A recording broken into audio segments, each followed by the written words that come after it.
Welcome back to the post-lunch and final session of our conference. Anax means leader in ancient Greek, and Anax Metals is leading the way in sustainable copper production at its flagship Whim Creek project, located in the Pilbara region here in WA. Whim Creek has been mined intermittently for almost 150 years. Anax is finalizing a definitive feasibility study to bring the project back into production by 2023 by applying ore sorting technology and other technical innovations to maximize the value of the copper zinc resources while minimizing the environmental impact. Geoff Laing is Managing Director of Anax Metals, and he's here to tell the story. Please make him welcome.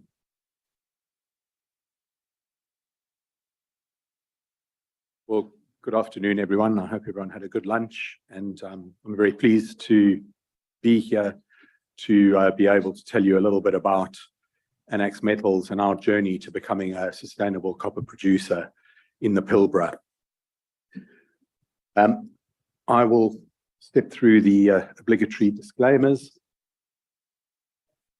So I'd like to start off this discussion just touching on the copper market, because it's important that people understand where the opportunity is that we're effectively exploiting. I think everyone would be well aware that copper demand is on a growth trajectory and probably going to turn into an exponential growth trajectory in coming years. When you get reports from the likes of Wood Mackenzie and S&P suggesting that in the next 5 to 10 years, there'll be a shortage or deficit of around about 9 million tons of copper, and that by 2035, copper demand will have doubled from where it is at the moment up to about 50 million tons. So the demand side will be there. The supply side is where the challenge is and where the opportunity we see. Many of you will be aware that global copper grades are in decline, which means that projects need to be bigger to attract the economies of scale. It's harder to find new copper projects, and it takes between 10 and 15 years to get a new discovery through to production. 10 to 15 years. We're talking about deficit in the next few years. So where's all this new copper going to come from? The green revolution creates an opportunity on the demand side, but it also creates lots of challenges on the supply side. Bringing new copper projects into production is challenging. Any commodity is challenging, but as the environmental constraints get tougher and tougher, it gets much harder to get projects into production. It gets more expensive, more onerous. And so the potential growth of supply is going to come under more and more pressure. So we've seen an opportunity, although the number of copper projects out there is certainly not growing at in the numbers that are required. There are numerous smaller high-grade projects. There's an abundance of them out there. And using a mix of smart technologies, one is able to bring these projects into production, monetize them, and deliver green copper into a growing market. And that's exactly where Anax is. We've now built up a team that's able to do that. And I hope that through this presentation, talking through what we've done at Whim Creek, you'll see that the accumulation or consolidation of smaller high-grade assets is a very viable way of supplying, at least in a small part, into this copper deficit that's going to occur. So what about the Whim Creek project? We acquired an 80% interest in it 2 years ago from the then VentureX Resources, now Developed Global. And we moved very quickly into running out various studies. We've progressed. We're a long way down the track with a definitive feasibility study, which we expect will deliver towards the end of Q1 next year. The studies that we've completed so far show that we can deliver a very attractive project with robust free cash flow. It'll have a 7-year mine life, and it'll produce in the region of 10 to 12,000 tonne a year of copper equivalent. And I say copper equivalent because it's a polymetallic project. So it's got a resource base of about 11 million tonnes at 1% copper, just under 2% zinc, and about 0.5% lead with some silver and gold credits. Where the copper is by far the dominant element, but the zinc and lead provide useful byproduct credits. Importantly, with the strategy that we're rolling out, we're able to utilize the existing infrastructure, and Wim Creek sits within a well-established mining zone. It sits 120 kilometers south of Headland and north of Karratha. We're exactly equidistant. We sit behind the iconic pink Wim Creek pub. Many of you will know it, will have driven past it, may have even had a beer there.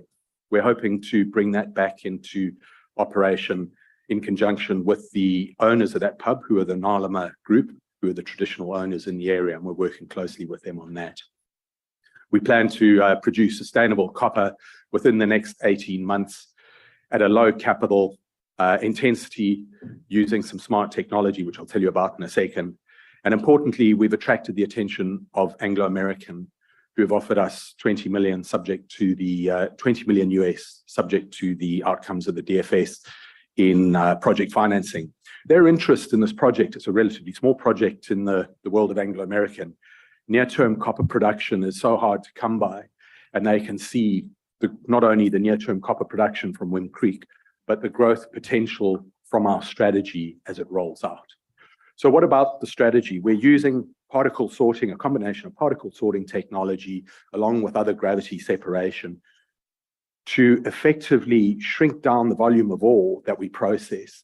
And it's not possible with all ore bodies, but in these VMS ore bodies, particularly up in the region where we are, they're very what we call heterogeneous, and you're able to effectively pluck out those particles that have got the sulfides in them and only process the high-grade valuable material. What does this mean for us? Here you can see the Wim Creek project in the orangey color. We sit at the centroid of about 10 to 12 other VMS projects. So we're in really a domain of VMS projects that could potentially ultimately bolt on to what we've got. We've already got a very robust project that we'll build ourselves, but the technology that we're using enables the monetization of other small high-grade VMS deposits. And it's these deposits that you see we're showing a 100-kilometer radius around us. And in fact, we can go further afield than that. So it's important because essentially once we've got a processing hub in the Pilbara, we'll become a focal point for other explorers in the region that have deposits that are looking for a processing solution. And that's all the more so because the permitting for new process infrastructure for tailings becomes more and more difficult. We'll have that all in place. Just a little bit about our team. As always, it's most important to have the right team to deliver on your goals. And we've got an experienced board, right mix of skills. Our chairman's a solicitor. We've got engineering skills. We've got commercial and finance skills. I'm a chemical engineer. But more importantly, the team, our management team we've built up is our major asset. We've now got a team that's an in-house team, along with our technology partners, Nexus Bonham, that covers the whole span of disciplines that are needed to roll out this strategy, including geologists, environmental scientists, and of course, engineers, both mining, mechanical, processing. So this is incredibly important as we move into this phase of development. And I believe that we're hitting well above our weight for a company of our size in terms of the team that we've developed. On the corporate slide, 400 odd million shares on issue. End of last quarter, we had about 5 million in cash. We've got listed assets, which we're divesting of. That takes us to NTA of about 6 million. So we've got some cash, and we've got a market cap of about 27 million at the moment. Right, here's the engine room. This is the Anax flow sheet, and very simply, it's all about initially open pit mining, crushing, going through an ore sorting and gravity plant, where we'll shrink down what will be essentially an 800,000 ton per annum mining rate. That gets shrunk down to about 300,000 to 400,000 tons. That goes through a traditional concentrator. That's a polymetallic concentrator, will produce copper, lead, and zinc concentrates. That's the main part of the business. But the key part of that is the reduced scale of processing infrastructure. We're using the existing infrastructure plus the small concentrator allows us to deliver all of this with a low capex. Then sitting behind that, we then strip out from the rejects of the sorting plant, the low-grade material that goes onto the existing heap, which we have at Wim Creek, which was built by Straits back in about 2005, 2006, and we'll bioleach that to recover the remaining metals from that.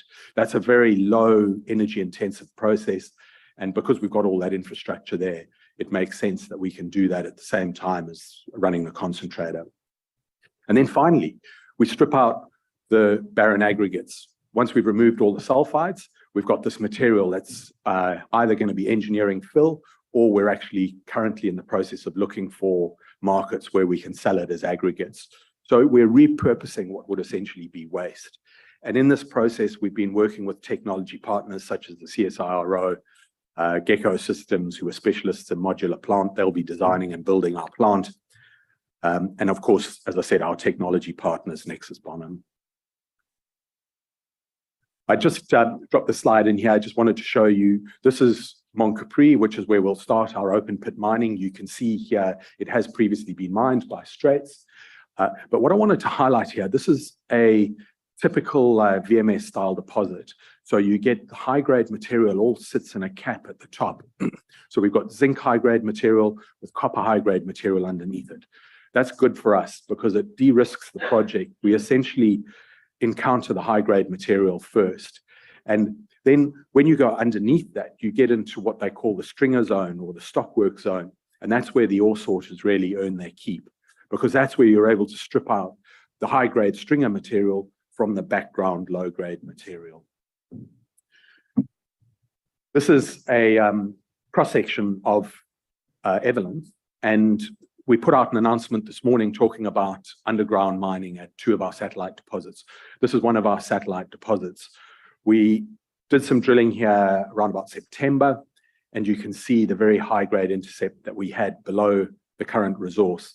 So 30 meters at 4.5% copper, 3% zinc. This is only 170 meters vertically down. This deposit we expect will grow. It's open at depth. Those two shoots could join together. And this is one of our growth areas. And this is the reason that we'll roll out our feasibility study next year, because we're now looking at an underground at this deposit. Salt Creek, similar story. We reviewed the resource and we found that the resource is actually a lot more continuous than we'd expected. In delivering that process, we doubled the quantum of copper in that resource, and the zinc went up by about 25%. But most importantly, it turned out that the resource was more continuous. It will be an underground high-grade mine, and again, a satellite deposit. It's important to note also, these two mines essentially provide a blueprint for other small underground mines within the region, where I showed you that map of the Pilbara region, where we'll ultimately look to consolidate assets within the Pilbara. So here we've got the 3D model of the state-of-the-art ore sorting plant, and you can see an ore sorter in the left-hand corner there shooting out. And this is Wim Creek material. This is our material that we've been testing on a commercial ore sorter. So it's quite unusual to be able to do this. Metallurgically, often you're using scaled-down equipment to do test work on. We're using commercial machine here. Importantly, the technology delivers great benefits from an economic perspective and a carbon footprint perspective. You can imagine if you're shrinking down the volume of material, you're reducing the power by more than half, reducing the amount of water, reducing the chemicals that are used. So not only are we delivering leveraged financial outcomes, but we're delivering measurable carbon footprint reductions. And that does put us ahead of many of our peers because we can demonstrate the measurable benefits. And finally, the aggregates, also repurposing what would essentially be waste. In terms of timeline, the focus now is Q1 next year. We're looking to complete our definitive feasibility study and approvals. We're hoping it dovetails into either end of Q1 next year or early Q2 next year, aiming to get into development construction into the second half of next year. On the exploration side, I'm running out of time, but my colleague Wendy, who's in the audience here, has been doing a fantastic job with her team. We're in the emerging gold province in the Pilbara. We're on the western boundary of De Grey, and we've been doing good work using ultrafine techniques. We straddle the Wim Creek Greenstone Belt, and the prospectivity is good. We did some drilling back in September, and we look forward to getting results of that out to you soon. We have other exploration projects as well down at near Ravensthorpe at Mount Short. So just finishing off now, we've done a lot of rectification work on site. You can see here we've rebuilt ponds. This has all been required to further our approvals process. We're complete with all of that, so our approvals process has advanced well. We announced this morning that we have our works approval in place. We have our mining proposal in place.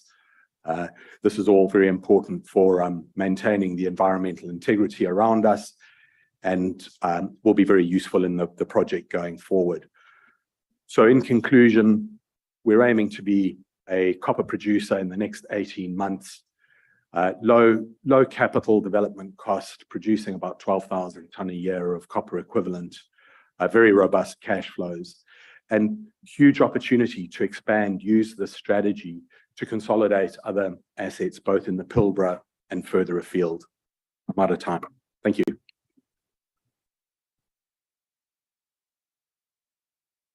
Falcon Metals listed just over 12 months ago via a demerger from Chalice Mining.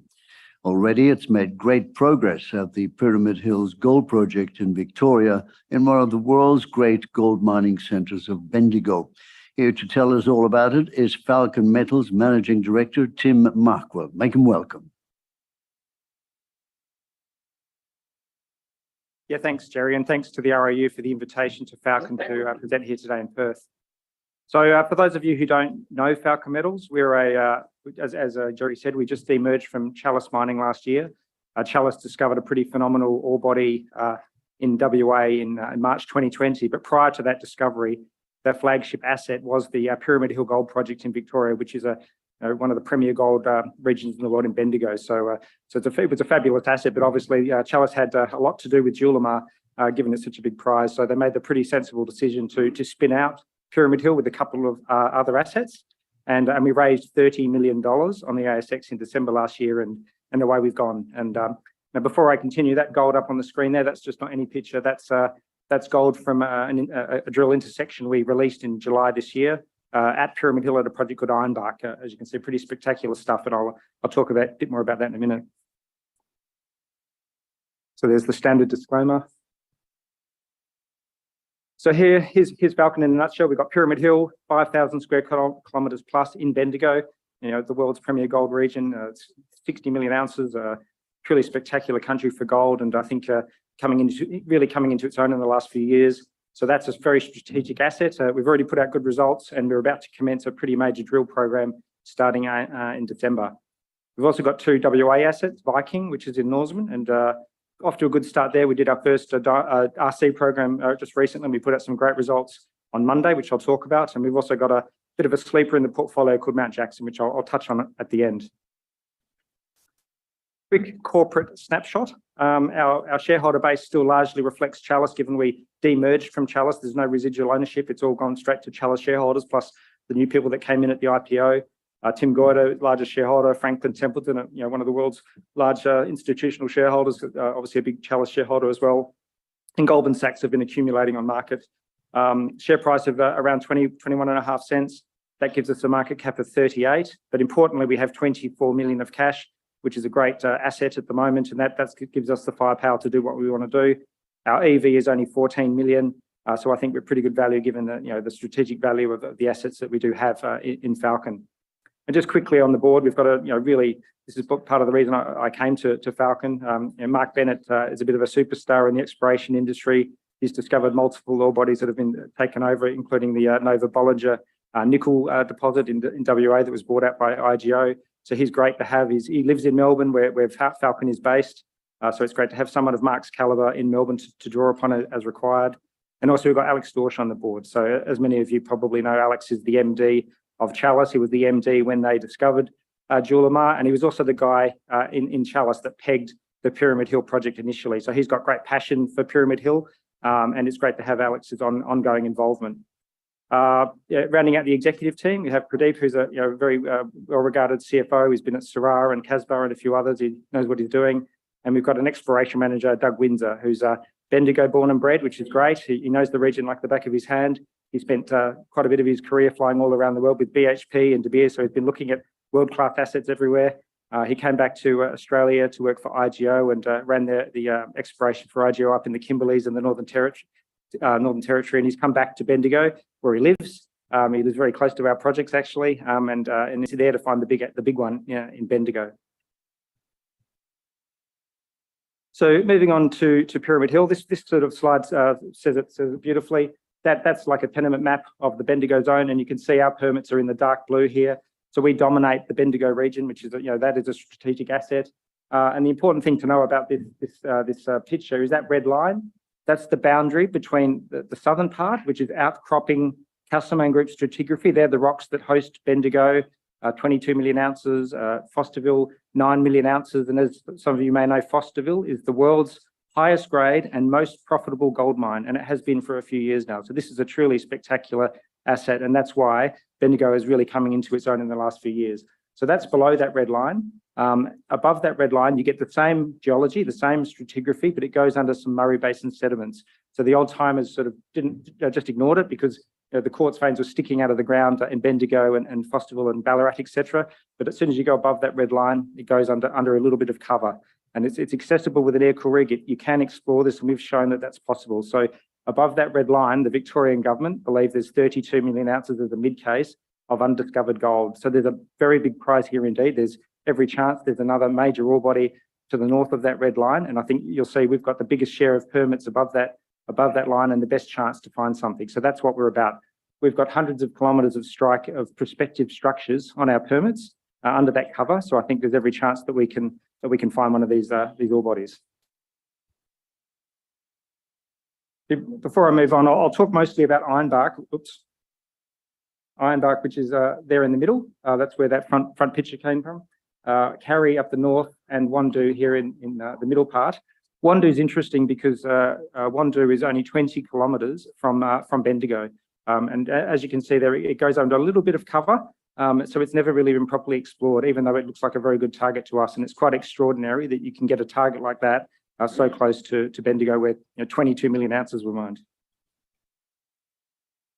So moving on to Ironbark, our previous exploration here showed that there was gold potential in the Castlemaine Group stratigraphy that hosts Bendigo and intrusive rocks called diorites.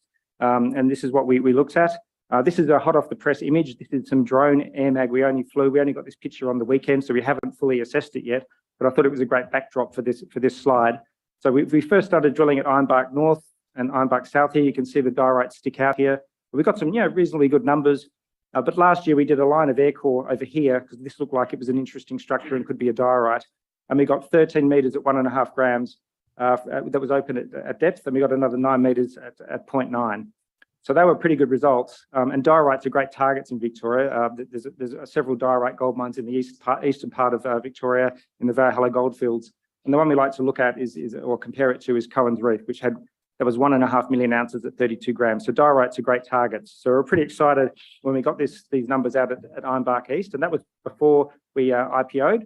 So when we IPO'd, the first thing we did when we got an air core rig was go out and we drilled 37 holes around those drill holes, and we released those results in July this year, and that was where the gold from the front page of this this presentation came from.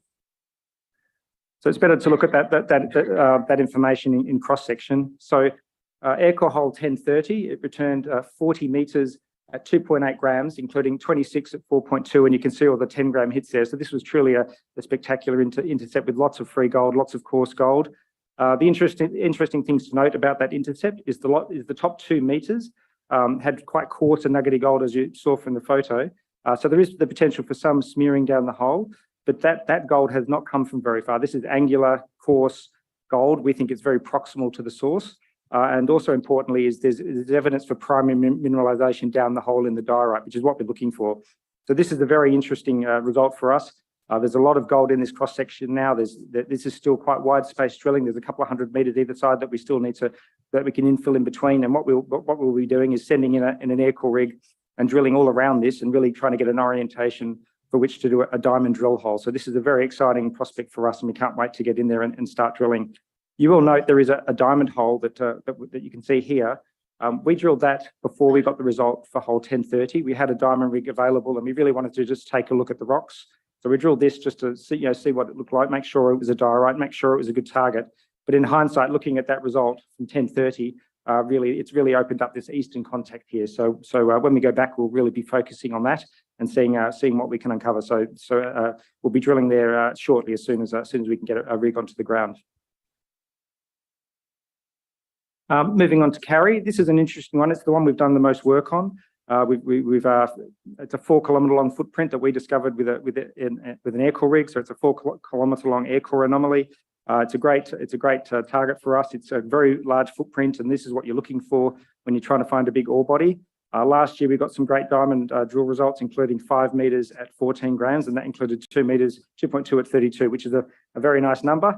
We did a few more diamond holes this year. We did eight diamond holes. We got some very interesting results, strengthening of the alteration and mineralization around that high grade hit. We've got a bit more work to do. We will send in the air core rigs at some point in the next field season, which starts in December. So it's going to be starting shortly. And we'll really be looking there to see if we can better orientate the diamond holes to see what's there, because this is the sort of footprint you need if you're looking for a Fosterville size. I mean, a Fosterville footprint will be a 4 kilometre long anomaly like this. So this is what we're looking for to find that big target. So it's a very interesting prospect for us.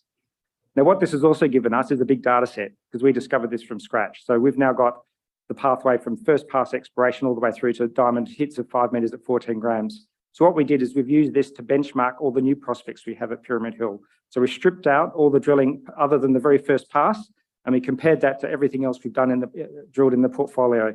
And it really generated a pretty interesting target, which I referred to at the start of the Pyramid Hill talk. So that top section here, that's what Pyramid Carry looked like when we did our first pass drilling.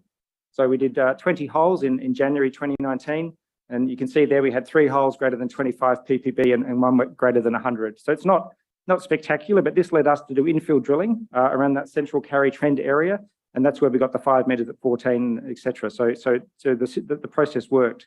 Now, we compared that with everything else we'd done first pass drilling on, and the one that really stood out was that one that's right next to Bendigo, the Wandoo target. So back in last year, in January, we drilled 24 holes, 15 came back with anomalous results greater than 25 ppb and 8 greater than 100. And just looking at that, you can see that it's an order of magnitude probably better than Carry at the same point. So not to talk down Carry, but to me, Wandoo looks like a much better target, and we can't wait to drill Wandoo in the coming months. So just summarising Pyramid Hill, we've got a busy work plan. It's starting next month. It has been quite wet in Bendigo, as many of you know, so we're a little bit behind there, but we've got the rigs ready to go. We've got the staff ready to go. As soon as we can get on the ground, we will. We'll do infill drilling at Ironbark, Carry, Wandoo, and a prospect called Banksia. But then we'll do quite a lot of regional exploration as well. So this map, we've tried to colour code it to make it simple. So all those yellow areas, that's where the cover is less than 20 meters. So we can do soil sampling, and we have done some soil sampling and announced some results. And everywhere where the cover is between 20 and 120 meters of cover, we'll be doing air core. So all those orange areas here is where we'll be doing several kilometre spaced lines of regional air core to generate the next lot of targets that we'll do infill drilling on. So this is a very significant area right along a major fault, and it's never been properly explored, which I find quite extraordinary. It's so close to Bendigo, so close to a major structure, and it hasn't been properly and systematically drilled. So these are only granted this year. So this was never drilled. This hasn't been drilled by us before. So this is a new targets for us. So we're quite excited. So not only do we have the infill drilling, but we've also got that regional work. So we're going to be very busy, and there'll be plenty of news flow well into 2023. So just moving on to WA.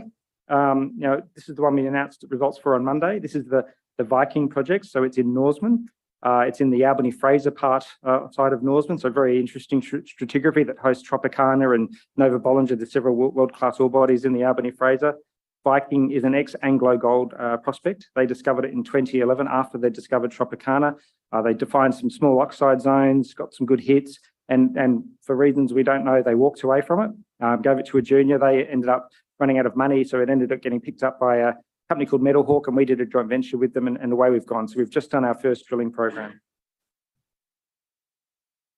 We got some pretty nice results. We drilled 10 RC holes. 5 of those holes returned visible gold in the RC chips, and we drilled them at the Beaker 1 and the Beaker 2 prospects. We got the better results from Beaker 2. So we drilled 5 holes, and you can see the results there. 6 meters at 5.1, including one at 28.5, 3 meters at 6.07, including one at 13. So very nice high grades there. We got lots of visible gold. So very interesting. And this was a proof of concept drilling program. We just wanted to show that the gold went into the primary rock, and it wasn't just a little oxide zone. So we ticked that box. And now that we got these really good results, we're going to be going back and doing follow-up diamond drilling, and we're starting next week. We only announced the results on Monday. We're going straight back, and we're doing diamond drilling there from next week. It'll be quite targeted. It'll be step-out drilling. We'll go 100 meters down plunge, down dip, 100 meters along strike, and 100 meters along strike to the south as well. And we're just looking to see how big this is, and is this high-grade continuous? And that's what it looks like in cross-section. So you can see there's the oxide zone that Anglo Gold defined. You'll see how shallow that drilling is, and they didn't chase it down into the fresh rock like we did. So we just simply drilled one hole here, just underneath these very high grades, 5 meters at 44, 4 meters at 15, very high grades. And we got 2 zones, and including this good zone that I already told you the results for. And interestingly, this structure, they didn't hit it with their shallow drilling. So this one's quite exciting. So we're going to be looking down plunge and down dip here and along strike to see how continuous this high grade zone is. And this is only 30 kilometers from Norseman, so it's very proximal to an existing operating gold mine.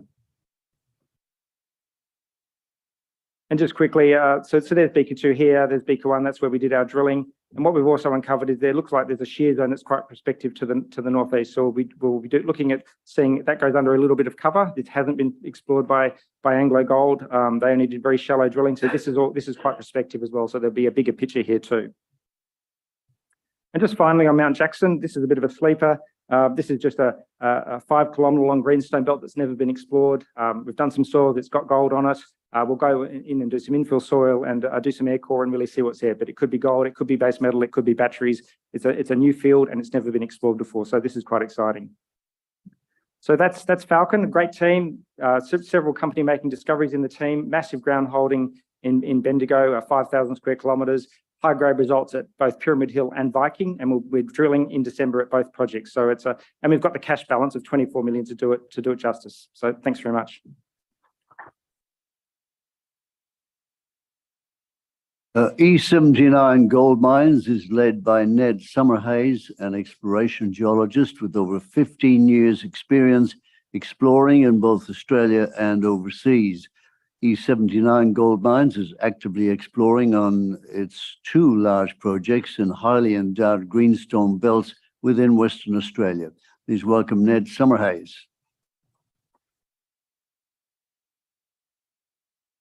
Thank you, everyone, and thank you to RIU for putting on this event. I'll be talking about E79 Gold Mines. Here's our standard disclaimer. So we are a West Australian-focused junior explorer. We have a strong technical management team with a history of discovery and development of sizable projects in prolific greenstone belts within Western Australia. We have a very active strategy of putting our money in the ground. To date, 75% of all our expenditure has gone into the ground in aid of a discovery. So I'll just show you our corporate slide. You can see on the left, the board led by Chris Cairns, Deborah Lord and Peter Ironside. On the right, you can see our corporate information. I'll probably just highlight our cash position sitting at above $6 million.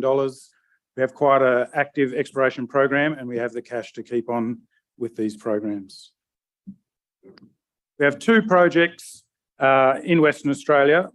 We have 355 square kilometres at the Laverton South project. This covers a southern extension of the Laverton tectonic zone. This is a 250 kilometre long, deep, very prolific zone, has over 30 million ounces of gold. Similarly, in the Murchison goldfields, they are endowed with over 30 million ounces of gold, and we have just over 500,000 square kilometres. Focusing in on the Laverton South project, you can see on the map on the right, shaded in grey, the Laverton tectonic zone. The table on the left is the large deposits that make up this zone, and that's really highlighted by the world-class Wallaby, Granny Smith and Sunrise Dam deposits. It's a little bit hard to see on this map, but they are all clustered just south of the town of Laverton. So while the central and northern part of the Laverton tectonic zone have been well explored, the southern area is quite underexplored, and this is where E79's projects are. While we say that the southern area has been underexplored, it has had some wonderful exploration success in the last 10 years. The Lake Row Gold project by Breaker is now over 1.5 million ounces, and the Rebecca Gold project, owned by Ramelius, is over 1 million ounce. So these have been new discoveries in the last 10 years, and they're within 20 kilometres of E79's ground. Within the Laverton South project, we have two exploration areas, Pingeon and Lake Yindana. Combined, these two projects mean we have the north and south, we're exposed to the north and south extensions of the Rebecca discovery, and we own the north and south extensions of the Anglo-Saxon open pit in the historic Pingeon goldfields. When we got this project together, what we really liked about the Pingeon area is it's had multiple phases of historic exploration. This allowed the previous explorers to undertake a detailed review of their work and the historic work, and they've come up with 4 walk-up drill targets, which for a new company was an excellent result. With these 4 targets, we've focused on target 3 and target 4, but it's worth noting, and you can see on the map in the south, that target 1 and target 3 form a 15-kilometre long stratigraphic zone of anomalous gold. Within this stratigraphy, but off our tenements, drilling in 2011 hit 33 metres at 3.1 grams per tonne at Cagella's Gift. So we know that these rocks are capable of hosting thick gold mineralisation that's shallow. Target 3 is where the company has spent most of its time to date. We've drilled over 250 air core holes, and we've delineated a 2.6 kilometre long zone of anomalous gold. Gold is found both at the bottom of and, importantly, below the regional paleo channel. Being below the paleo channel is important because it means that the gold is in situ and it has depth potential. The drilling there has outlined 3 distinct target areas: the southern zone, the central zone, and the western zone. The southern zone is a new area. We announced this just yesterday, and it's defined by two holes with greater than 3 grams per tonne. This is really important for the company as we're moving from gold anomalism into gold mineralisation. These zones of gold sit below the regional paleo channel, and they sit in the same stratigraphic position within a basalt to the east of an ultramafic unit. To the south, we have a 3rd line of drilling that tests this stratigraphic position, but the assays have not come back yet. The gold itself is associated with quartz veining, and the line to the north, which ends in 1 metre at 3.88 grams per tonne, the gold extends to the end of hole position. We have gold pathfinder elements as well, with tin, tungsten, copper and lead. We have an RC program imminently coming. The rig is due in the next couple of days, and this will test underneath. One of the limitations of air core is it can only drill until the ground gets hard. So we've brought in an RC rig to test underneath these zones of gold mineralisation, and that will be coming on site in the next few days and hopefully finished by Christmas. The central zone is a 600 metre long and 120 metre wide zone with thick anomalism to the end of hole. It also has gold pathfinder elements, including arsenic and copper, lead and zinc. So this area apart from the gold, there's a few other geological features that are supporting this target, which is one of the reasons why we like it. The gold itself is sitting in a demagnetized zone. This is similar to large deposits in the region. Essentially, the gold-bearing fluid that's coming in destroys the magnetite in the existing rock. So we're starting to understand why the gold is there. The alteration that we're seeing in the end of hole work, both in the logging and in the hyperspectral work, is just showing minerals that are consistent with being in a large fluid flow environment. So we're seeing that the gold is deposited between a oxidizing and a reducing fluid where these are mixing, and this is also similar to large deposits in the region. The gold sits within the greenstone granite contact, and we'll also undergo deeper RC drilling in the upcoming program. The western zone is parallel to the central zone. It's a little bit higher grade and a little bit narrower. This sits wholly within the greenstone and on the western side of a magnetic high. Again, we'll put some holes under this and understand more about the system. Elsewhere, we've drilled about 95 holes. We're awaiting the assays, and this was testing at target 4. This was a 2.5 kilometre long zone of anomalous gold in drilling. That gold sits on a magnetic high, which runs to the south through the historic Pingeon gold fields. There's over 8 kilometres of workings to the south, including 2 modern open pits. That same unit then runs to the north and hits the high-grade Patricia open pits. This area was, the drilling was designed to understand more about this project and to extend that anomalism through areas of demagnetised zones as well. So again, that drilling's been completed and we're awaiting those assays.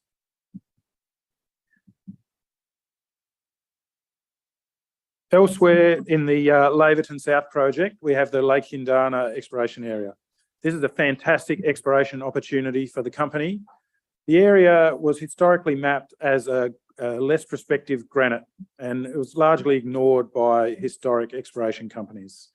To date, there's only 65 RAB holes within the tenement, which is over 215 square kilometres. Half of those holes weren't assayed for gold or gold pathfinder elements. The company was really drawn to this ground because we could see some lineations in the regional magnetics. This gave us an indication that perhaps it wasn't all granite in the area. We had a review of the historic drilling and we saw that they had intersected greenstone lithologies. So we knew that there were greenstones there. So the next stage was the company undertook a ground gravity survey and we unearthed about 25 kilometres of untested greenstone. As well as the greenstone, the gravity also showed a number of circular features which are interpreted by us to be intrusions into the greenstone, which have added additional drilling targets. So these, we've planned the drilling, we're awaiting a heritage survey, and then we'll put the air core rig straight in here as soon as possible. By unearthing this greenstone belt, we've essentially created a new search sphere. So we've got 25 kilometres of untested greenstone in the highly prolific Laverton tectonic zone. One of the good things about being early in a new search sphere is that history shows that the biggest deposits are usually found early in this stage because they show the largest signatures. Our second project is in the Murchison region, is in the Jungar Flats project. This is within the Murchison goldfields, another 30 million ounce endowed area. We have about 90 kilometres of strike of the Big Bell Shear and associated structures within our tenement package, which is over 500 square kilometres. The Big Bell Shear comes off the Big Bell deposit and is the largest gold mine in the region. The area is prospective for gold, base metals, platinum group elements and iron ore. While our name is E79 Gold Mines, we will explore for everything and we will find whatever we can on the ground. The Jungar Flats project, the target for the gold that we're looking for is the greenstone that runs through and is associated with the Big Bell Shear. What we've done is we've undertaken a ground gravity survey to really constrain where this greenstone is. A few companies, BHP and Newcrest, spent some time here and they drilled within this greenstone and they unearthed some gold anomalism, which they never followed up. One of the issues of exploring in this area is the well-developed hardpan, which obscures the underlying geology. So we trialled a technique developed by the CSIRO called ultrafine soils, which has the ability to identify geochemical anomalism potentially associated with mineralisation under this cover. So the company is currently undertaking a 3,000 sample program to test this greenstone, about 15 kilometres of strike, that we know in parts has gold anomalism from the previous drilling. So that's a brief overview of the company and what we've been doing. We've been doing a lot of work. We have a lot of news flow coming up. We have an RC rig coming in the coming days. We're awaiting some air core results. We've got the auger program happening, and we've got plenty of exploration coming up. The company is well funded to continue our active exploration, and we look forward to updating the market. If you have any further questions, please come and see us at the booth.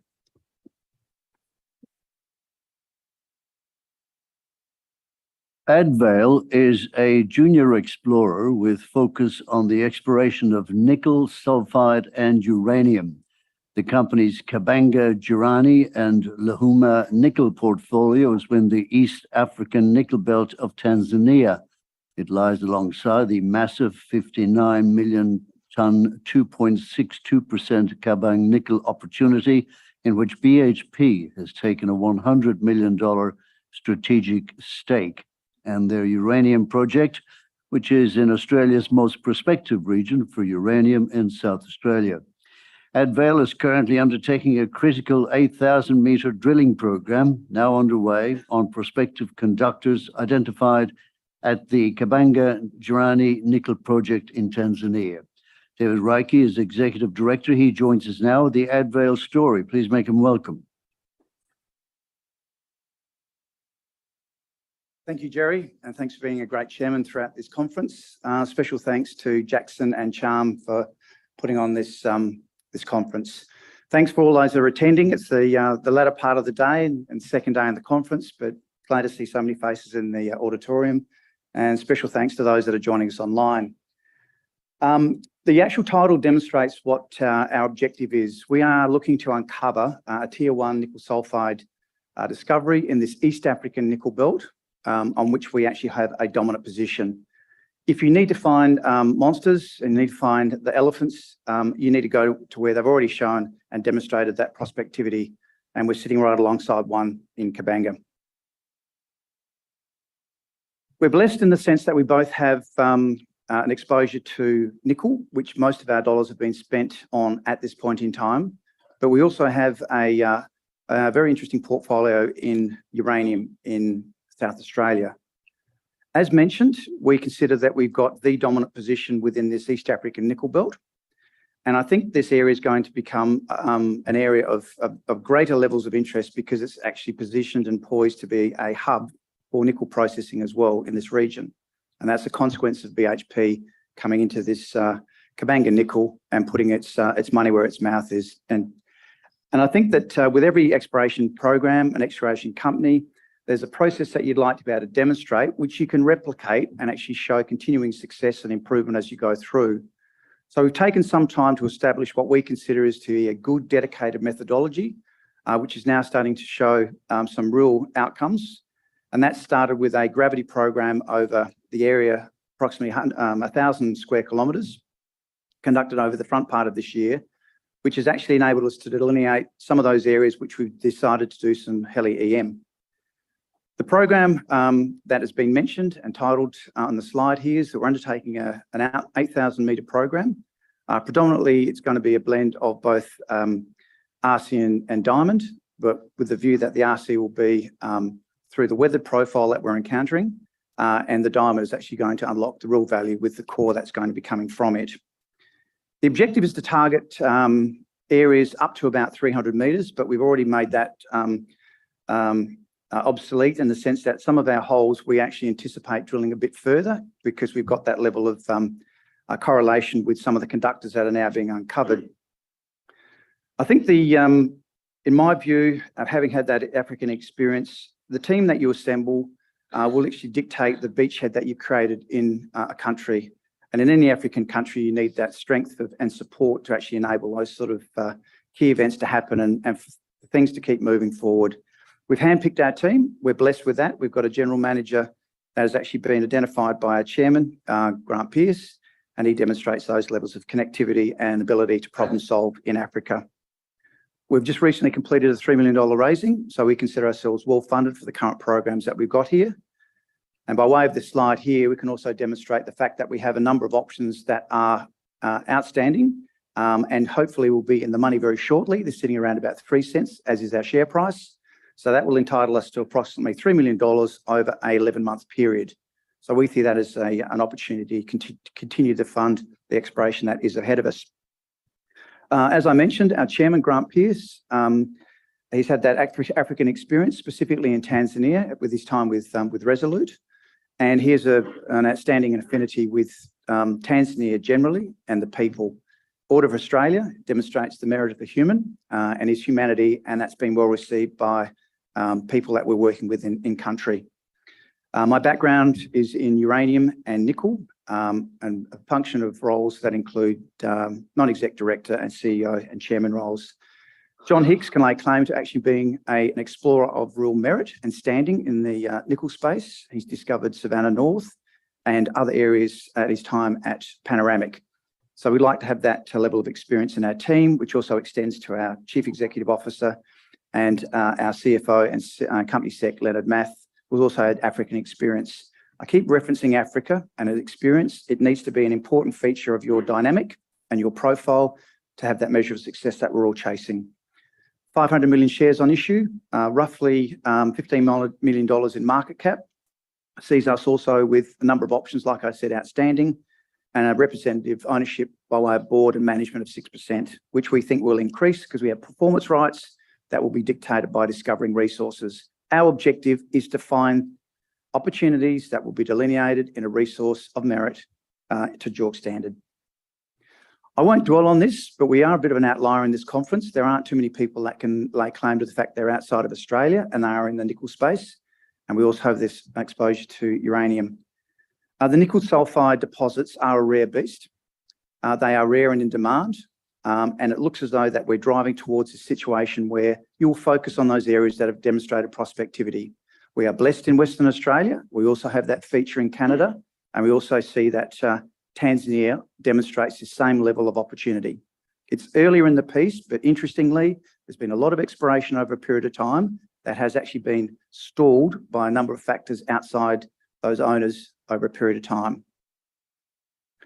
I won't labour the fact that this thematic is a very powerful one. It's been demonstrated with the people that were the keynote speakers during the course of this conference. Nickel is in demand and it will stay in demand, and that demand will increase as we electrify, and we are looking at introducing nickel into EV. EVs require nickel for their functionality. That will not change with anything that's being put out there at the moment. This will be around for decades before other technologies may actually challenge it. But the feature of nickel is it's very, very highly regarded in its properties and its features in actually entitling the best out of any EVs. We're in an ebb with regards to stock, and we see that most of those opportunities to deliver this product into market are in Russia and China. They are not the flavour of the month. We see that people will start to look elsewhere to provide that mainstay of source of supply and deliver into it. What's been also a feature of the space is that there has been a number of corporate opportunities. Some have been successful. Specifically, Mr. Forrest seemed to scoop up Noront. Unfortunately, BHP missed out. That has been to our betterment and our fortune, because BHP looked further afield at Kabanga Nickel and has taken a strategic stake. I think there will be a consolidation, that's my personal view, on this space, because these sorts of opportunities, high-grade scale, generational opportunities, are not everywhere. So you're going to have to go to where those big opportunities sit. Tanzania, as a destination, has improved significantly over the recent past. It's a feature of the fact that BHP discovered this deposit and has now chosen to come back into Tanzania, put $100 million into a company and move towards production. That's a fantastic endorsement for the region, the country, the opportunity, and our significant portfolio and holding within this East African nickel belt. With respect to Kabanga Nickel, they don't own the belt. The belt sits from basically Uganda, Tanzania, down to Burundi.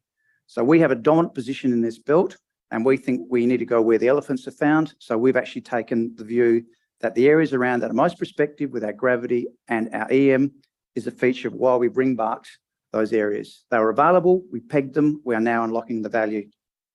Similarly, I think the feature that my technical guys always want me to reference in this slide is that the age of this particular deposit, right? It's a feature that has happened in other places around the world, high grade, large, this sort of age rock.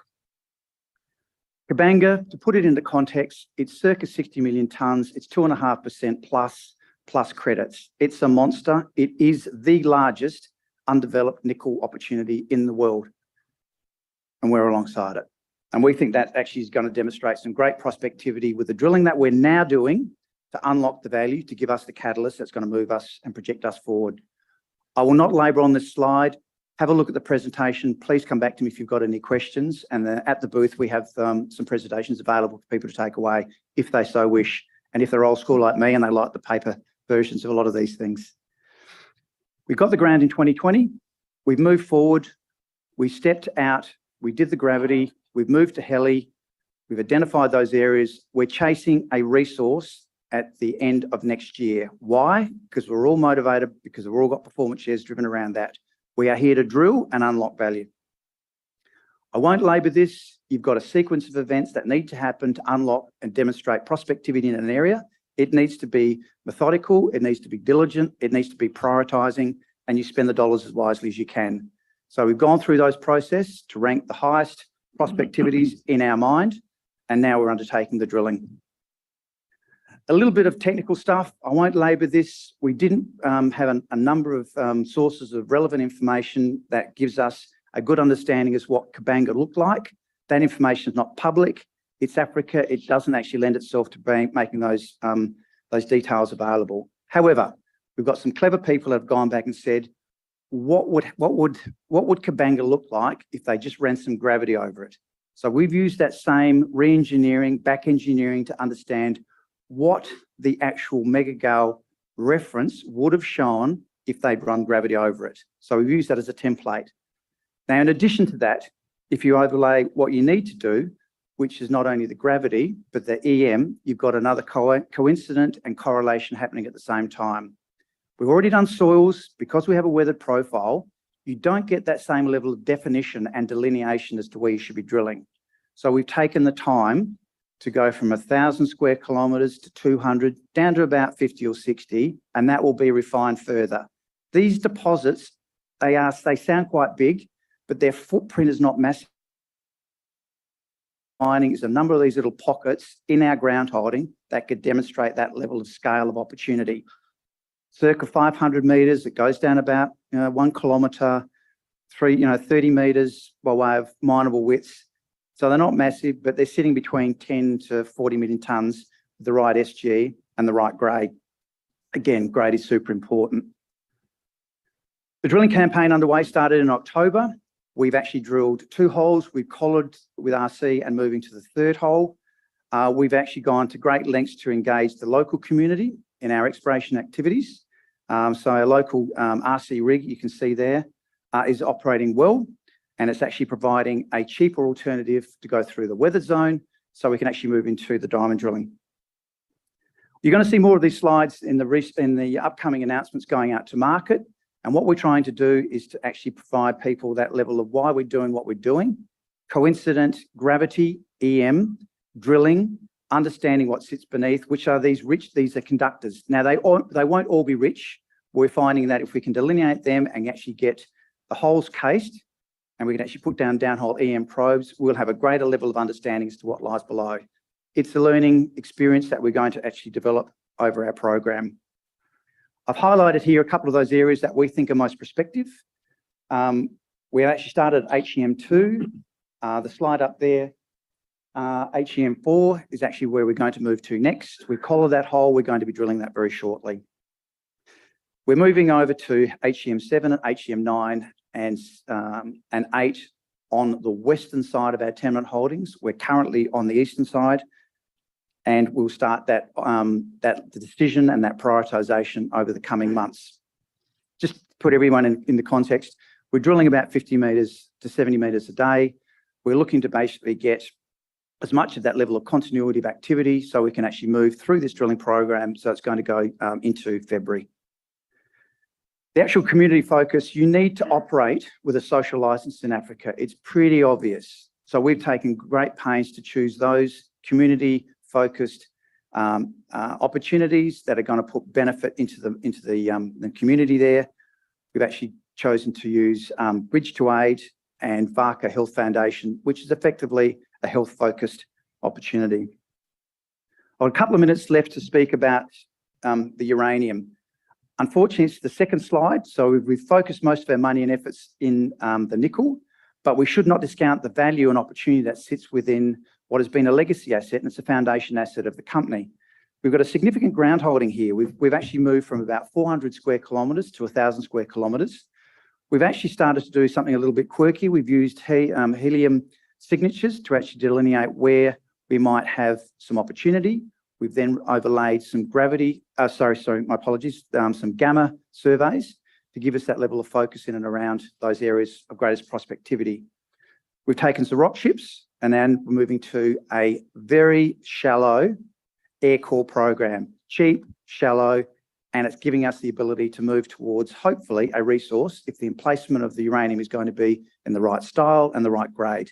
So these are the features that really you want to see in these sorts of opportunities. It'll take 3 weeks. Unfortunately, like most of Australia, it's drowning. There's been so many of these unseasonal rain events. It means that we can't get our rigs on there. So unfortunately, we've had to move that to January. But I'm just saying now, it is underway. We've got everything lined up, ready to go. The investment thesis is very, very simple. We've got a very strong foothold in the East African nickel belt in the nickel. We think we're in the area where elephants will be found, and we've got a ground holding that demonstrates an opportunity to deliver into that. Exposure to nickel and uranium, the right team in the right place, with an environment in Tanzania moving towards a much more welcoming opportunity for people when they discover to unlock value. Appreciate your attendance here today, and if you'd like to pick up a presentation, please see me at the booth. Thanks very much. Thank you, David. Sean Sivasamy is a mining professional with more than 25 years of global experience.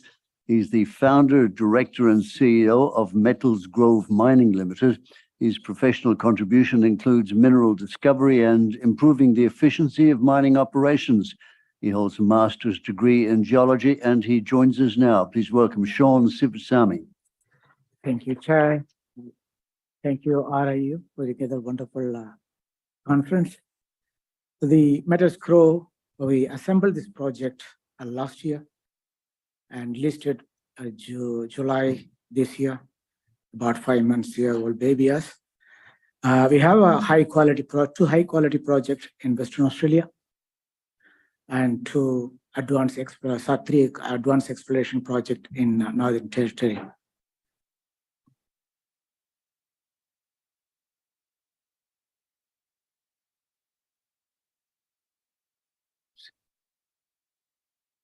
The standard disclaimer. This is a company update. MGA is listed, I said, July, and we are focusing on essential critical minerals, clean energy future. The maiden drilling program just started a couple of days ago at Upper Kundina Lithium Project. We have advanced portfolio, lithium, rare earths, copper, gold, and manganese base metal. We have a number of share issued, 52 million shares. Our market cap is about 8.79 million. We have cash of 5.57. The top 5 shareholders holds 52% of the shareholdings, and the rest of them is 47%. These are corporate and ESG. We have a strong, experienced management team. Chairman Richard Beasley, who is a mining engineer, more than 35 years of experience. he worked from scratch to production, into the production. He currently is a managing director for Troy Resources, and he is hold for a non-executive chairman for a number of other junior exploration companies. Myself, I'm a geologist, over 25 years experience, worked in different commodities. I assembled this project, as I said before, last year and listed this year. Haidangchi is another director. He is a mining professional. He is operating a couple of mines, iron ore mines in Western Australia, in Kimberley and Midwest, last 10 years successfully, and he has well connection to the Chinese investor market. Our social, we connect a community and value to the communities as well. Environmental, like we have smaller environmental footprints, like using new technology. Economic, we are transparent, thanks contribution, employment, shared for your returns. Governance, high level of rigor in business, ethics, and governance. So highlight of our projects. We have two high quality projects in Western Australia, lithium and manganese. The lithium project is EX Greenbush project. Manganese project is EX Consmin. The Advanced Exploration Project, Northern Territory, Bruce, Edwards Creek, and Box Hole. Our high priority projects are lithium projects and rare earth project. So lithium, it's been mined as a tin mine in the past, 1960s. No serious exploration for lithium. And recently, we picked this ground, we're focusing on lithium, and we have a systematic approach of exploration activities so far.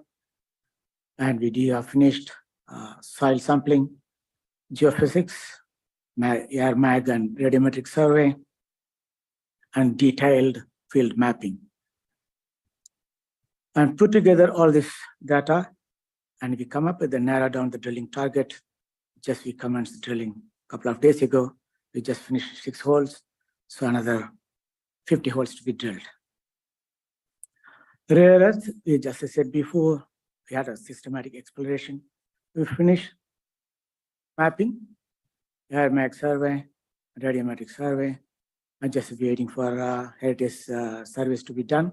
Once the survey is done, then we can start drilling on that project following the lithium project.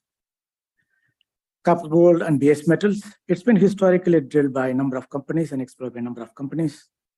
So Edwards Creek in 1960, CRA drilled a couple of diamond holes.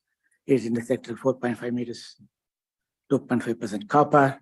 Then another hole is 18 meters of mineralization. The manganese project, which is Consmin project, ex-Consmin's project. We have done some soil samples and geophysical survey as well. Just waiting for heritage survey to be finished. Hopefully we'll start drilling next year, first quarter. We got up the historical samples. We got up to 52% manganese. It looks very promising. The Western Australian projects, a lithium project.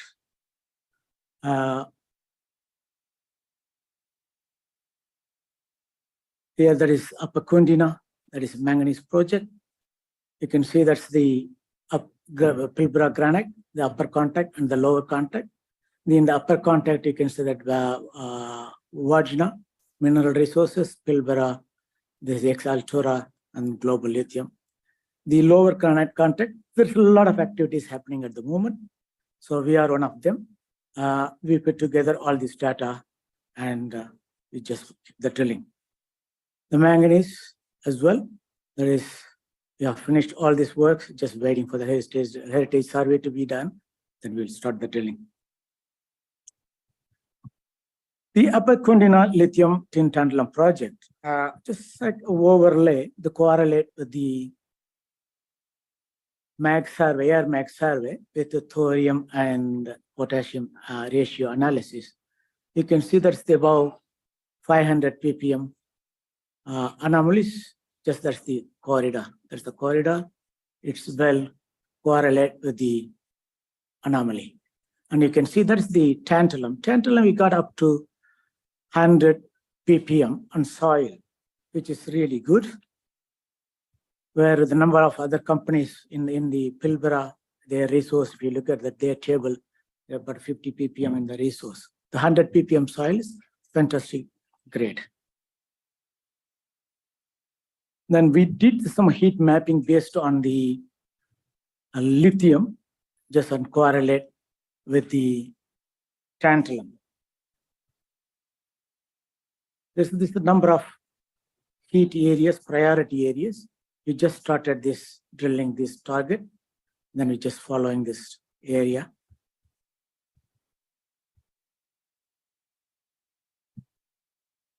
Arenta, there is a Northern Territory project. We have copper, gold, rare earth, and base metal project. Our high priority project in Northern Territory is Bruce, which is rare earth and copper gold. And this is Edwards Creek. There's a couple of diamond holes. I'll go through that detail later on. And the box hole, that is BHP projects. There's about 12,000 meters we drilled in the past. Just we're going to do this infill drilling and follow-up drilling.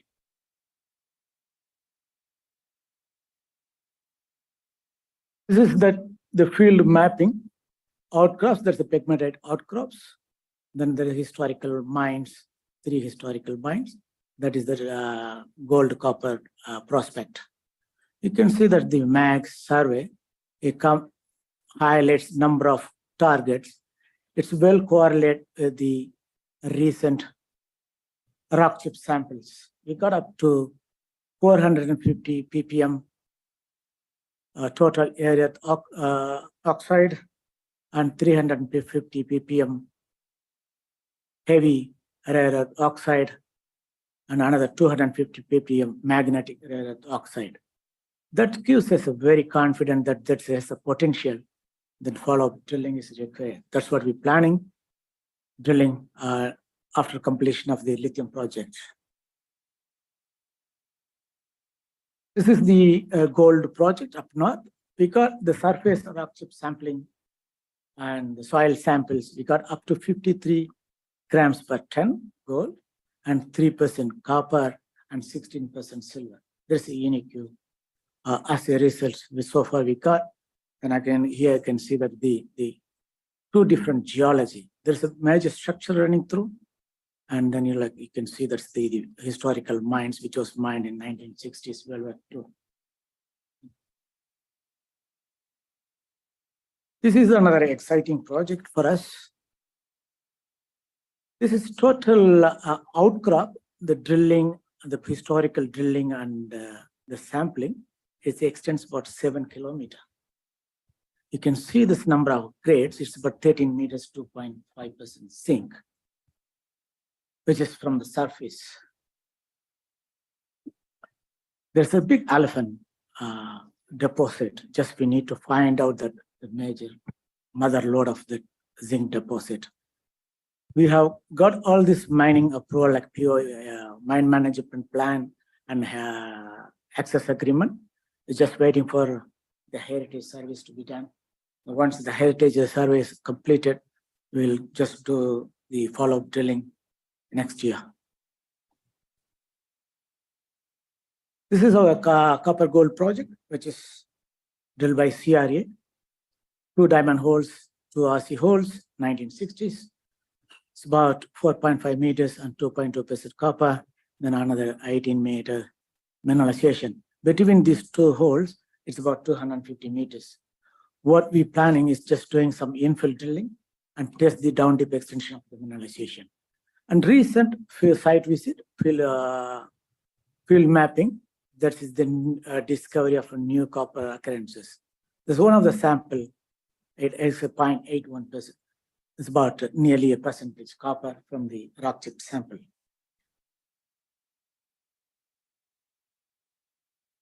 We're back to WA project, that's manganese project. So you can see that the recent air mag and radiometric survey. So you can see that's the gray dots, the black dots, where the consolidated minerals, they got 20 million tons sitting there, joke resource. And we have a number of outcrops, about 12 drilling targets identified already based on the recent field mapping and air mag survey. These are quite good targets. It's all outcrops, you can see them all. And with the current trending of lithium, the increase of copper and manganese and lithium, and it's increasing like from 2022 over here, and in 2030, in 8 years' time, it's threefold and sixfold increase. You can see another graph as well. Just you can see that where we are and what is the demands for the critical minerals.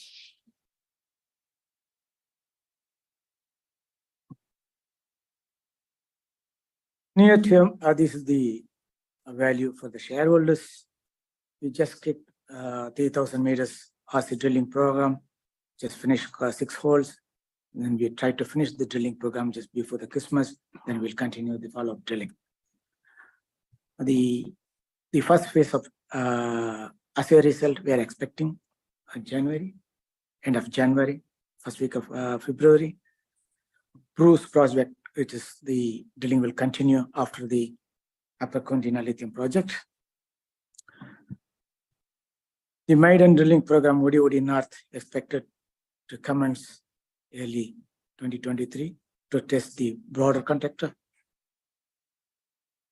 MetalsGrove advancing multiple high-quality metal projects with a strong pipeline result to be delivered over the next 6 to 8 months. Check these contact details. Yep, that's it. Thank you, everyone.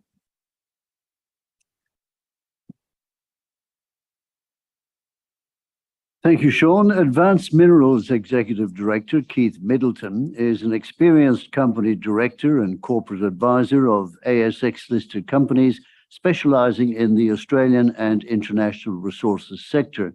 He has extensive experience in financial analysis, risk management, major capital works expenditure, corporate governance, and ESG regulations.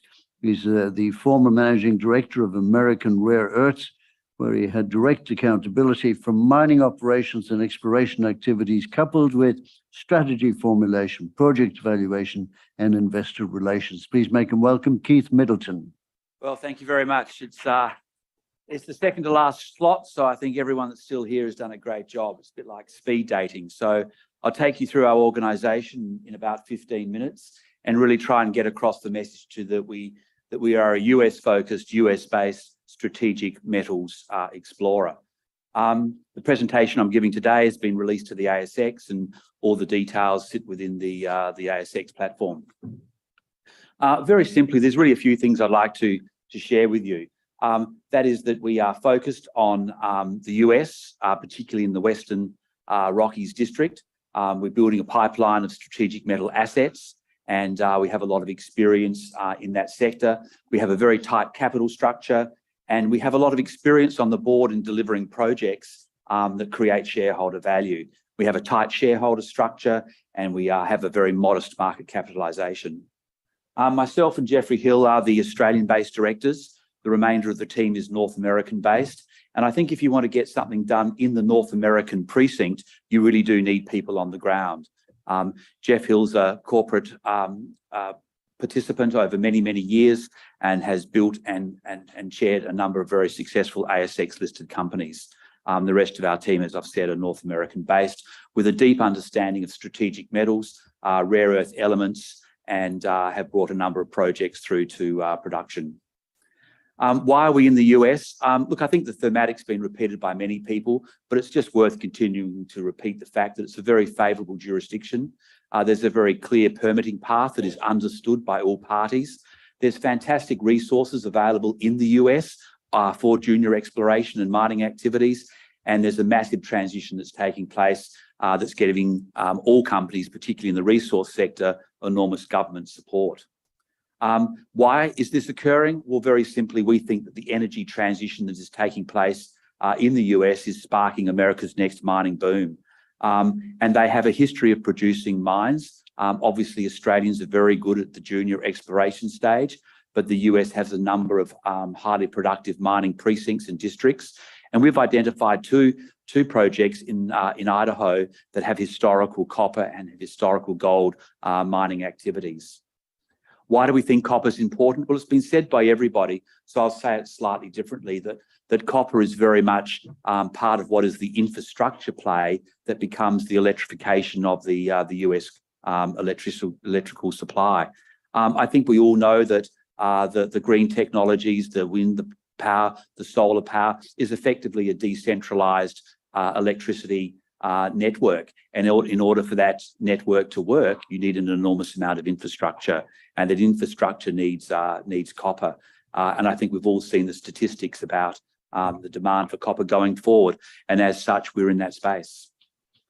As a company, we are a junior exploration company. We have a market capitalisation of less than $6 million, but we have a very clear investment approach as to how we do things. We are targeting areas with proven production. We have very specific location criteria, and we have a very specific asset criteria. And essentially, as a junior, you need to go into proven mining districts where there is often historical data that has either been overlooked, and see if you can update it and see if you can add value to that database. And you can see there are a number of the US states that we've been active in as we both manage our existing assets and look for a potential third project. We're currently in Idaho very simply because it's a mineral-rich state. It has very good infrastructure in play. It has a number of mined commodities, has a number of historical assets that continue to produce, and we believe it's what we would describe as a mining-friendly jurisdiction with known permitting pathways and a known understanding as to how to bring through assets into the market. We're currently in a region called the Seven Devils region. It has over a 100-year history of copper extraction going back into the late 1800s. Miners such as Anaconda and many others have been there. And as you can see, there are a number of ground disturbing activities that have taken place with various mining activities. And if you have a look at the chart on the right-hand side, you'll see that quite often the mining for copper activity increases proportionately every time there's an uplift in the copper price that's sustainable. And so far, we think we're in the fourth big lift in the copper price, which means that these types of historical mining jurisdictions get another lease of life. And we're certainly there to take advantage of that. Our Garnet Creek Copper Project is a highly prospective area north of Cuprum in Western Idaho. We have 147 federal lode mine claims. We cover 2,500 acres. And on Monday of this week, we released a JORC exploration target that says somewhere between 2.7 and 6.4 million tonnes of copper at grades ranging from 0.5 to 1.5%. And I think what's important there is that mineralisation and that JORC exploration target was at a cut-off at about 100 metres. And we have applications in place at the moment to drill beyond that 100 metre and see if we can extend and see if the mineralisation extends beyond that exploration target. The land is managed by the Bureau of Land Management and the US Forestry Services. There's good power in place. There's pretty reasonable road access, and they all form part of the investment criteria that we look for when we put a foothold on various mining and leases that exist. Our JORC exploration target, I think, is just a snippet of where we think we might be. As I said before, the cut-off target was around 100 metres. We're going to drill beyond 150 and, if possible, into 200 metres. We've undertaken appropriate visitations on site. The surveys have been completed, and we've submitted our drill applications. And if successful, we think we'll demonstrate that there's mineralisation at depth. But again, it's a junior exploration company in an historical mining district, and it's very interesting to see whether or not those drill targets can demonstrate that the mineralisation extends beyond what is initially known about the area. I think what the next couple of slides are designed to do is demonstrate competency and capacity to get things done. I mean, everyone can talk about activity, but we're actually able to get things done within the jurisdictions that we operate. Quite simply, the geophysics has identified various copper anomalies, and for the technical people, there's more detail there for you to interpret and understand. They're the information that we have, and it's the same information that our geologists have worked off to identify the anomalies associated with what we think are the opportunities. We then undertake, as everyone would, geochemical sampling of the rock chips.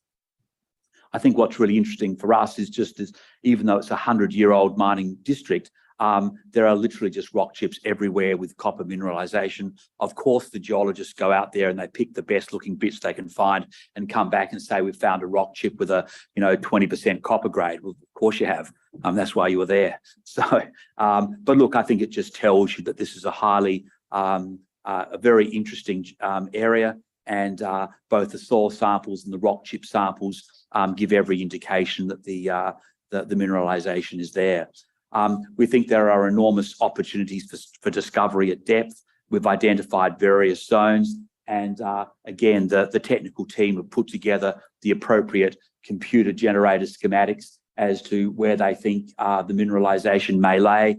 And as a result of that, we've overlaid our drill targets, and we have 12 sites that we've identified that I think represent a great opportunity to see if that mineralization continues at depth. We have a second asset in Idaho. It's called the Anderson Creek Gold Project. To be perfectly honest, it was the first asset that we were able to peg and acquire. But at the same time, we were doing the Garnet Creek Copper Project. Garnet Creek, we think, excels and potentially has the potential to be a flagship asset for us.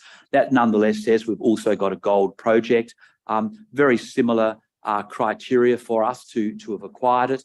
And that is really an historical mining district, a number of federal lode mine claims, surface and mineral control over 2,000 acres. Again, historical data and obviously selected rock chip samples demonstrate gold within the quartz. It's the same type of ownership structure managed by the Bureau of Land Management and the US Forestry Services. Power's in place, roads are in place, there's accessibility, and there's a number of interesting aspects around this project. Obviously, we've undertaken geological mapping, and we've identified numerous veins and quartz outcrops. And again, I think what's important is to show that there's been historical ground disturbing activity in this jurisdiction, which means the whole permitting and the access approach is far more likely to be successful be than trying to operate in an area where there's never been any such ground disturbing activities. And the permitting in the US can be problematic, and therefore it's our experience that helps us identify, where to look, and if you find something, what can you do with it? And we make sure that we understand the land ownership and the permitting process to give us accessibility to any potential opportunities. Again, this slide's really just to demonstrate that over the last 12 months, there's been a particularly active work program. Again, it's to demonstrate competency and capacity and the ability to actually get things done on the ground in the west of the US within the Rockies precinct. At Garnet Creek, we've completed aeromagnetic surveys, geochem sampling, mapping and program, a JORC exploration target, and a permitting process that's well underway. We hope to get that permitting process over the next couple of months. For those of you that know the Rockies, it's clearly winter. There's not a lot of activity that's going to happen on site during winter. So we made sure that we got our summer program completed. We'll put the permits in. We'll deal with all the various questions and bumps along the way that occur with the view to having a drilling program in place and approved by the start of the summer of 2023. Same with Anderson Creek, not quite as advanced, but obviously when you're a junior explorer, pre-production, pre-revenue, every dollar you spend has to be incredibly well managed. So whilst we have our Anderson Creek asset, we'll do things that are very, very cost effective for us on that site. In terms of the workflow, that's what's taken place at Anderson Creek and Garnet Creek. And then really for the investor cohort, we are actively looking for a third asset. We understand the strategic metal space. We recognise that there's an enormous supply-demand imbalance at the moment from the US. We know the Department of Defence, Department of Energy are wanting to ensure supply and control of domestic manufacturing of the rare earth elements and processing of those. And also there's a number of strategic metals that I think people have very quickly worked out that if you want security and self-sufficiency, you're going to have to develop those assets yourself. From a corporate perspective, we are looking for a US-based managing director. You can only do so much here from Australia, whilst with ASX listed. Currently, we understand the pathway to a OTCQB listing or even a Toronto listing. That's something that's certainly in our mindset, but really we're an American asset with American management, and we're certainly looking for an American managing director, and we're looking to add to our program of assets, for our portfolio of assets. In terms of the news flow, we understand the junior resource sector and the news flow cycle. If you're not out there talking to people in the market, as you've seen from today, there's 20 or 30 companies. That's only a snapshot of the 1,000 or so junior explorers on the ASX.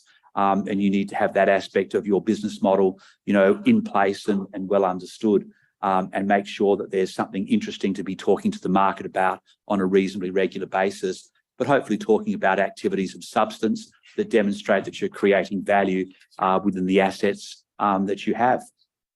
So I guess in summary, for the second to last speaker of the conference, we're a US focused and US based exploration company. Advance Metals share code AVM is clearly undervalued compared to peers. We have acquired our Garnet Creek flagship project. We've acquired our Anderson Creek project.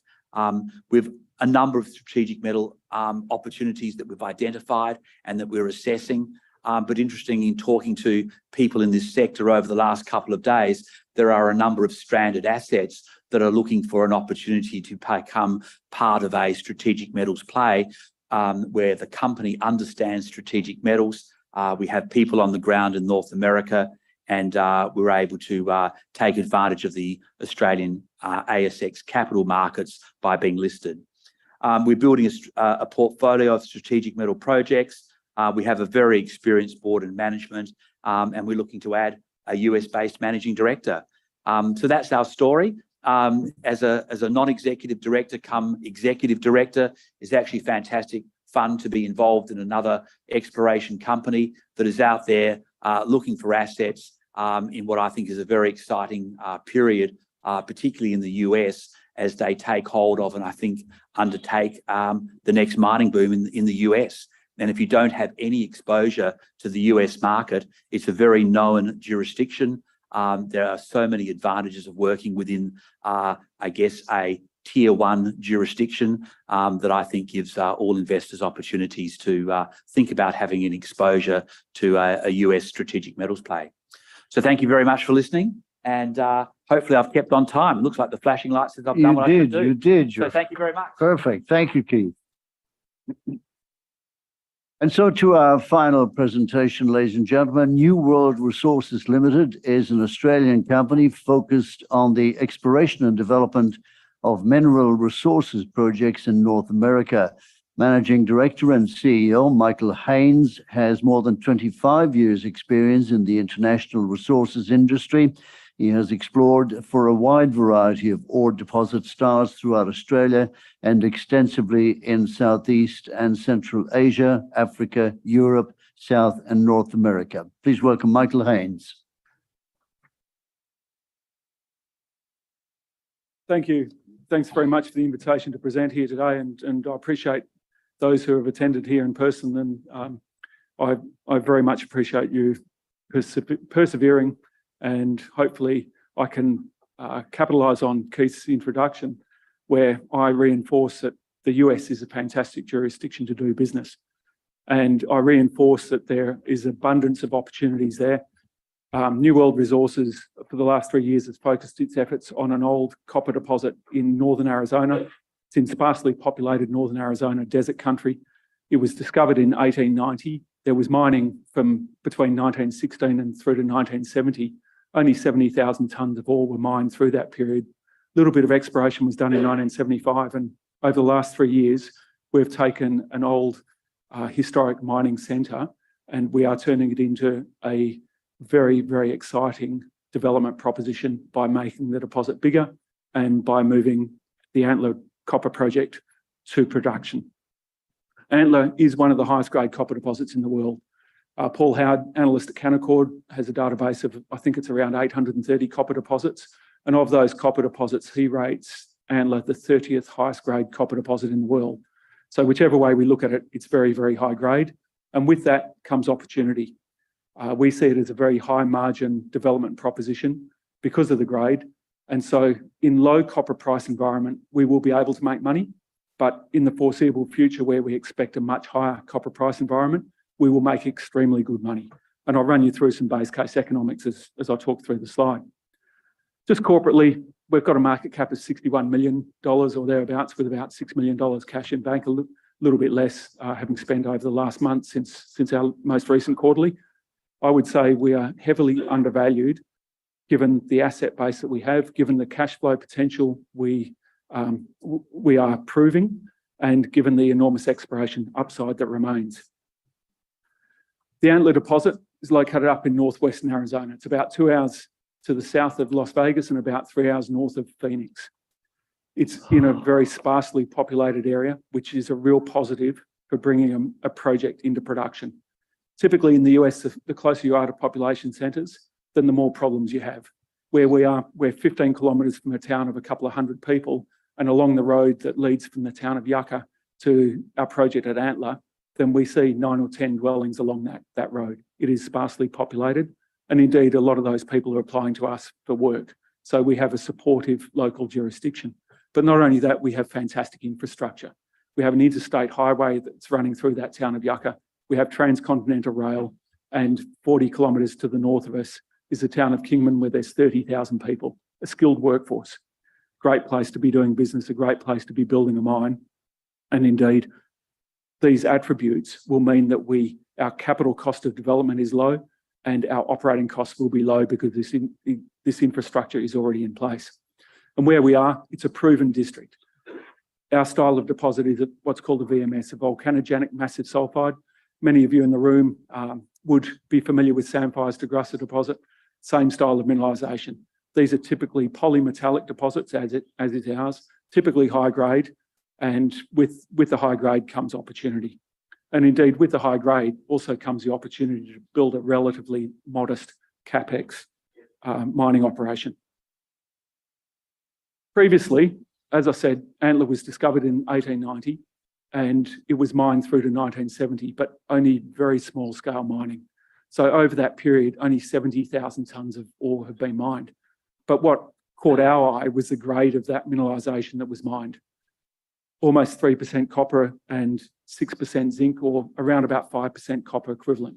Very, very high grade mineralisation. That's why we looked at this opportunity when it was presented. It was just over 3 years ago.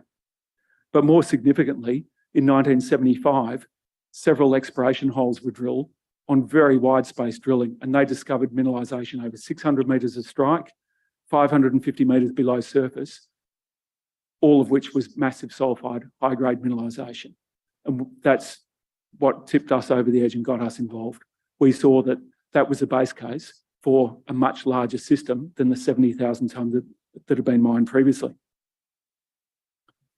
So we secured the rights to acquire 100% of the Antler project in March 2020.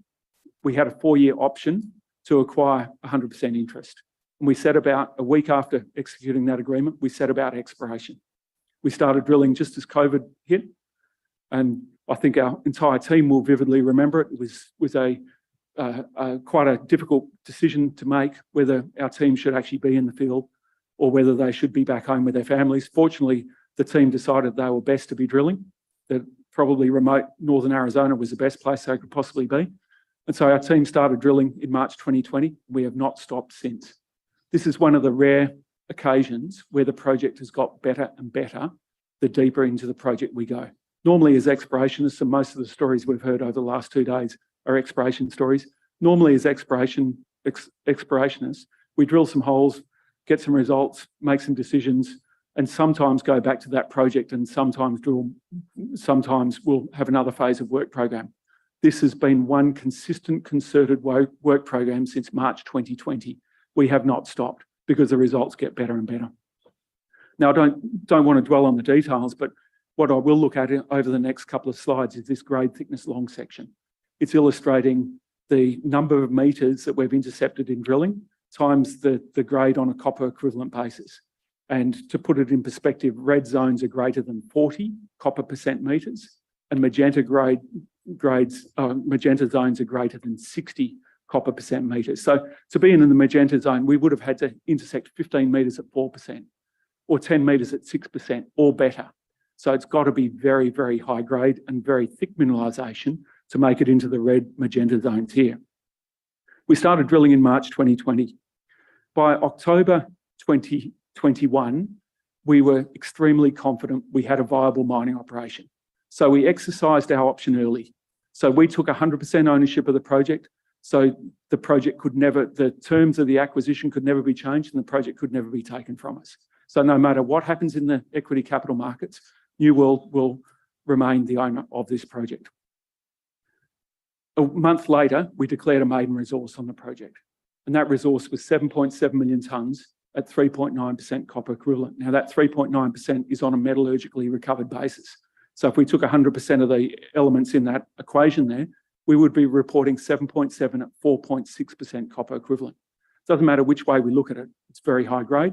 And equally, the confidence in that resource is that 74% of that resource is indicated. So there's a high confidence level in that.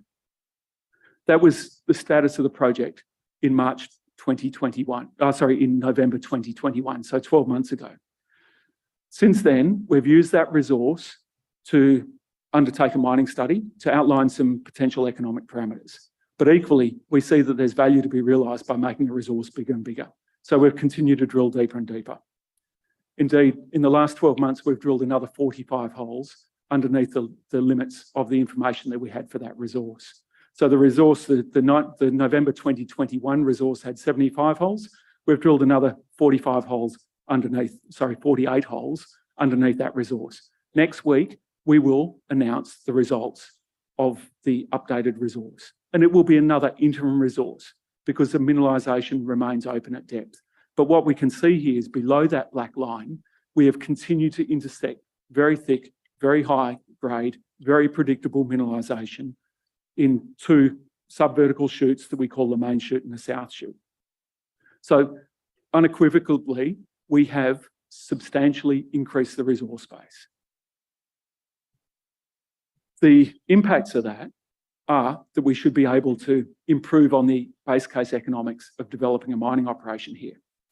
But notwithstanding that, we need to demonstrate the economic viability, de-risk the project by going through scoping studies, pre-feasibility studies, definitive feasibility studies, and through mine permitting. So in order to do that, over the last 6 months, we've compiled a scoping study into the potential development of a base case scenario just on that November 2021 resource. So just on the 7.7 million tonnes, grading 3.9% copper equivalent. And the base case is such that of that 7.7 million tonnes, we have a mine design with a mining inventory that sees 9.3 million tonnes delivered to the mill. And that might seem unusual, but the reality is that 95% of the resource base is captured by the mine design, and the material around it, which is nil grade dilution, is also delivered to the mill. So that sees us deliver to the mill 3.3% copper equivalent ore. We use about a 1% copper cutoff, whether it's marginal, whether it's economic and sub-economic. So that's sort of indicating that we've got around about 2% copper equivalent profit. Very good margins. This production profile, and I reiterate, this is based on a stale resource. This resource is 12 months old.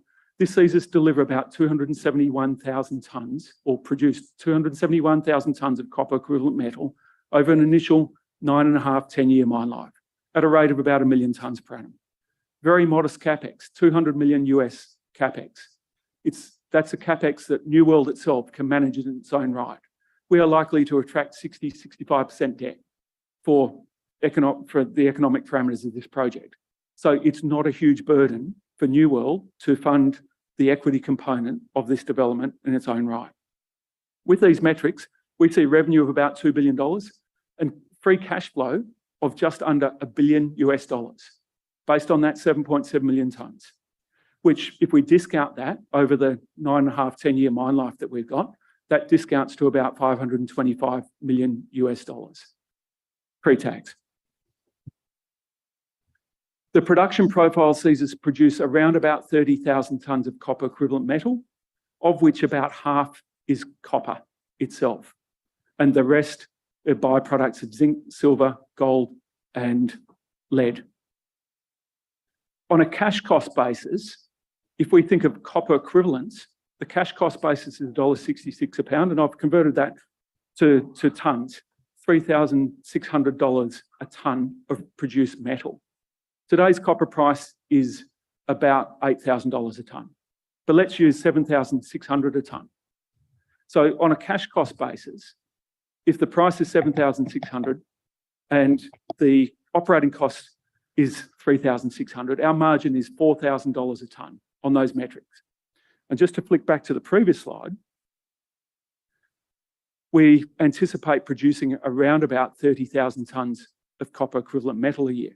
So that's 30,000 tonnes times $4,000 a tonne margin. It's $120 million a tonne profit each year that we're in production on this base case scenario. And we think this base case scenario will get better. On a pure copper only basis, we have a negative cash cost. So the value of the zinc, the value of the silver, the value of the gold, and the value of the lead more than pays for the cost of operations. So we are mining copper that's running 2.2% copper plus 5% zinc, and we are getting paid for the full 2.2% copper, essentially. It is one of the lowest cost copper producers in the world, or it will be. And that's, again, on a base case scenario. The bigger the project, the lower the operating costs will be.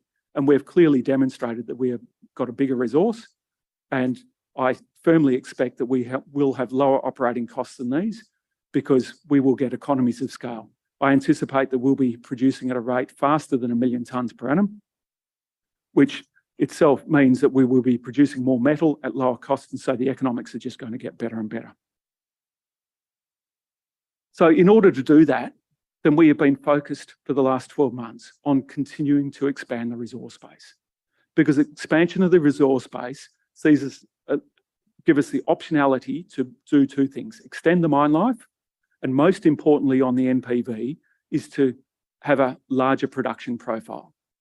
So with the imminent resource update that we will be putting out, we intend running a new mining study, a new scoping study initially that should be delivered in February, March next year. That should outline more positive economics, but we will continue to expand the resource base because the resource is completely open at depth. So at depth, the two deepest holes that we've got in our two main chutes. In the main chute, the deepest hole in the project, 900 metres below surface, is intersected 21 metres at 5.5% copper equivalent. And in the adjacent south chute, we've intersected 27 metres at 7% copper equivalent. This deposit has not stopped. It remains completely open at depth, and we continue to drill test the depth extent. In fact, we've got assays pending for 4 holes from deeper drilling. But equally, along strike, there is potential to discover additional mineralisation. Several months ago, we disclosed results from some soil sampling that we'd done along strike. So we have secured the land holding of identical geological sequence at Host Antler to the northeast. Several months ago, we delineated these copper anomalies in soils at Rattlesnake Ridge, Copper Knob Insulator, and Westworld. Over the last couple of months, we've undertaken IP over those targets, and several days ago, we announced that we had coincident IP and soil geochemistry targets where there's not a single drill hole into them. These VMS systems, they typically occur in clusters. Where there's one, there's normally 2. And indeed, in our case, there's one to the northeast at Copperworld that you can see on this map on the right-hand side that we don't currently own, but there's definitely 2 in this belt. And where there's 2, there's highly likely there's going to be 3. And where there's 3, there may be 4. Any additional tonnes that we can define at these deposits can be sent to a centralised processing facility. We're only talking about 6 kilometres away, so they can be trucked to a centralised processing facility and further enhance the economics of developing this project. So from here, what have we got coming up? Next week, we'll have a JORC resource update. We'll feed that into a scoping study that should be delivered in March next year, February, March next year, that will outline even better economics than those that are currently published based on the base case resource. We continue to drill. We continue to drill at depth, and in January, we'll start drilling those along strike targets that are coincident IP and soil geochemistry along strike to the northeast. We'll be lodging mine permit applications, and we continue to de-risk the project by undertaking pre-feasibility study that we anticipate will lead into a definitive feasibility study. In conclusion, I'd like to say grade is king. That's an old adage in the exploration game, but clearly at the Antler, we can say grade is king because this is such a high grade deposit that it doesn't matter what the copper price environment is likely to be, then we will be a profitable producer. And very rarely do we come across projects where things get better as we go along. When we acquired this project 3 years ago, we thought we would have a very good development proposition if we could be mining at 400, 500,000 tonnes per annum at grades of around 4% copper equivalent. 8 months later, we were targeting 800,000 tonnes per annum. Scoping study has demonstrated 1 million tonnes per annum. And right now, I think it's realistic for us to be thinking about 1.2 to 1.5 million tonnes per annum. It's an excellent jurisdiction at a fantastic time to be in the copper space. So thanks very much for your attendance today. Thank you very much, Michael. And that brings our conference to an end. We hope that you found some things to get interested in by way of investment and keep an eye on it. Big thanks to Jed Lovin and James Morrison on the desk down at the back. They stepped in. Shane was ill this morning, so the team stepped in. So give them a big round of applause. They've done a great job all day. All right, that's it from us, ladies and gentlemen. We look forward to the next conference, which will be